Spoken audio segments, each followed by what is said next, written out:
Hey there, welcome to another heavy metal diecast video. Today in sunny Melbourne we have this beast, which is Oxford Aviation by Oxford. 1/72nd scale Gloster Meteor and flying bomb twin pack. Hard to see at the moment with the sun, very nice reflective sun today. So this was a first operational jet for the British, coming into the RAF mid-1944. So, in its main role was to be a fighter, but it did have later variants that were night fighter configuration and recon. So, it was produced from 1943 to 1955. So, we'll get this open. With nearly 4,000 aircraft being built in all its variants. So, we'll chuck that box over there. Try and have it not too distracting. And yeah, it saw operation during World War II, obviously. And also saw action in Korea and some Middle Eastern conflicts as well. So other countries did sort of use it, not just the RAF, but it was mainly in service for the RAF until they retired them in the 1980s. And yeah, Australia even used these aircraft. So I'll get this open and we'll have a look. So what we'll do, so this particular aircraft is from the RAF 616th Squadron. And was used in obviously V-1 rocket interception, so that's hence the twin pack by Oxford. So it sits nicely in the hand, the sausage finger test. The colours seem pretty well presented, pretty well painted. The finish on it's not too bad. As you can see, the markings on it look pretty accurate, very clear and nice. As you can see, it's configuration, wheels up configuration permanently. There's no wheeled options for me, which is a bit of a disappointment because I do, as you know, like to display mine wheels down. But well, this is my first Meteor that I've got in my collection, so it'll do until I can maybe find another one that can be optioned with the landing gear down and presented like that. So yeah, so what we'll do is so it comes with the stand of traditional sort of stand, so which is easily assembled by most people. Sometimes I do find it difficult. My sausage fingers do not afford me much skill, and there it sits, on the stand nicely. So the panel lines, details seem to be okay. It's got all the rivets and everything like that. Engine detail, I do not know how detailed the inside of these engines are. I don't know a heap about these aircraft, but there is sort of minimal detail in there. Obviously no pilot figure in there, as you can see. Yeah, the stand just sort of drops off. But so what we'll do is we'll just chuck this bad boy back on its stand and place it to the side here, if we can not lose too much focus. And we'll get on to the next subject, which is the V-1, or the Faisler Fi-103.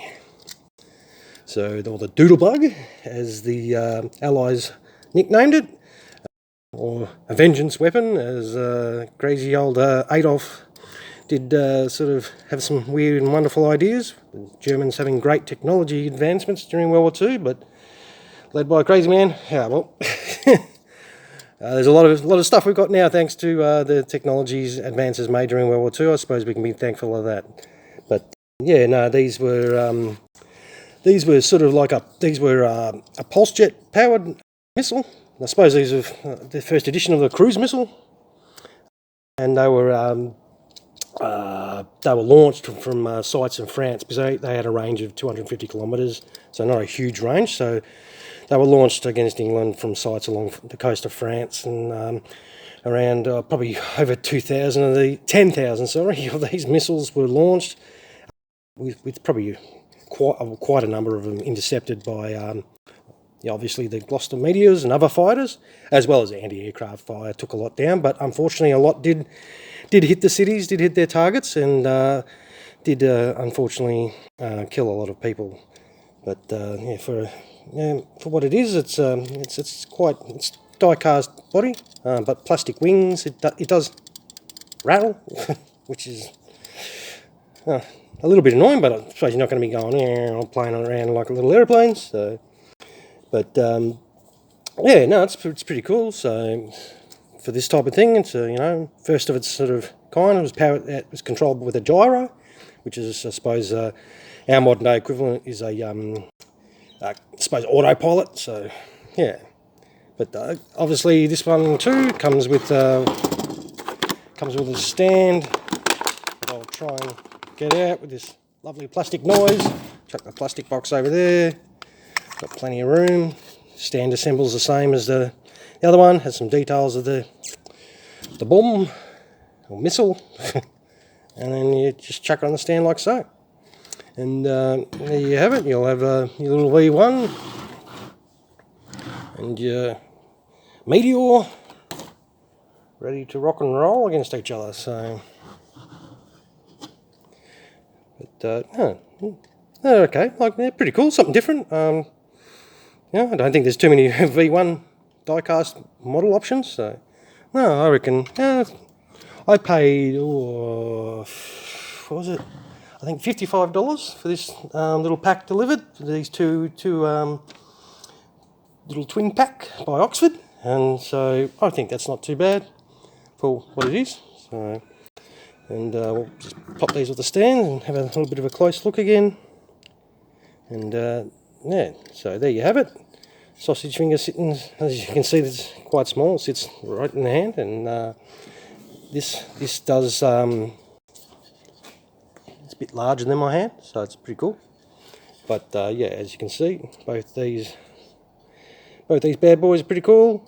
Yeah, so it's the Oxford Aviation by Oxford, 1/72 scale, Gloster Meteor, and V1 rocket twin pack. So yeah, look, if you don't have it, you can get it at a good price, and it's something different. Chuck on the shelf, even though there's no wheels down option. Sit them on the stands. They'll look pretty cool. So yeah, I definitely recommend them. $55 for the pack. So yeah, it's okay to me. So, although my missus probably say I'm spending too much money on so-called toys, as I always say, these are adult collectibles. So anyway, I can justify my purchases. I'll use. So anyway, if you enjoyed this video, give us a like, and yeah, keep on watching for future videos. And after this video, I will yeah, chuck up, as I usually do, chuck up some still photos and close-ups of the missile and the Meteor. So yeah, thank you very much, and have a great rest of your day.